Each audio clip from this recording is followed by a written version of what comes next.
You know, I barely graduated high school. No, I didn't barely. Yeah, I did. I barely graduated high school. And I'm pretty sure that I live in the Netherlands now. This is Japan, but I was thinking just now to myself that the Netherlands is sort of where I live. You know, it's neither here nor there. I don't know if that's what the Netherlands means, but that's the way it feels.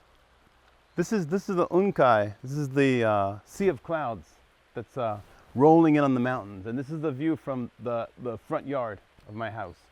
These are tea bushes behind me, and I like to fly my drone up into these clouds, and I make little films, and I look at them, and I contemplate them, and I take photographs of these clouds, and then I make videos, and about 7 or 8 people watch them on the internet. So I thought I'd make a little introduction before I rolled them to sort of maybe contextualize things a bit, because when I'm talking to my wife often, or to any of my artist friends, I say to them, you know, a lot of times people need to know what to think when they're watching something. Because for me, just watching the video or just about to watch would be more than enough, but I know that people need something that just starts right away with a big boom. And not everything starts with a big boom, you know? This is not one of those things that starts with a big boom. And we're living in this era where the world demands a big boom.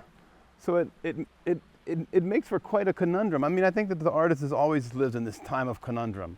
I mean, Van Gogh supposedly never sold a painting, but I read something recently where he sold a few paintings. He seemed actually that he was on the precipice of success when he died.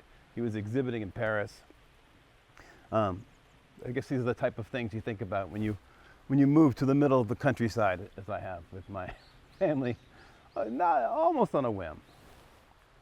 So, yeah, here we are. It's a rainy day in Japan. You know, another thing that I was thinking about? I was thinking about John Coltrane in his attic, and I think it was Westchester, somewhere in the Northeast. And he was working on a Love Supreme. He was writing a Love Supreme. And the thing is, I never even thought about writing a Love Supreme, because I just sort of thought that either one, they jammed out a Love Supreme. The Love Supreme is a record by John Coltrane. They sort of jammed it all out, just improvised it. Or I thought that, you know, it would be written in some cafe or something more romantic, but he wrote it in an attic. And, you know, creativity and inspiration happens in these vacuums. You know, when we're all living in these interconnected vacuums, give this illusion of connectivity. And once you move way outside of the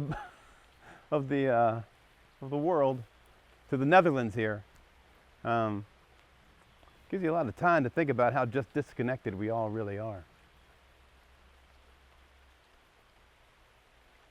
This is my latest film. It's called To Fly.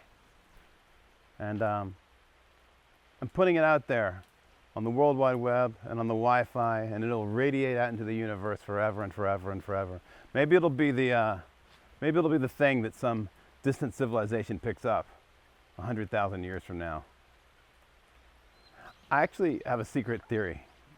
I don't think that there are any aliens, because I think that any civilization that can manage to conquer the ability to travel through time and space, because it requires so much energy, I think that it's impossible to get to that point without destroying yourself. Because, you know, people say, is man good or bad by nature? I think man is petty by nature. I mean, as someone who's used spite as his co-pilot for the better part of 75 years, I know I look young for my age. It's all the beer drinking and contempt. You know, as a man that's used spite as my co-pilot, I just don't see how a civilization goes from 0 cells to an interdimensional traveling species, here comes a neighbor, without being able to, without accidentally destroying themselves. It just seems inevitable.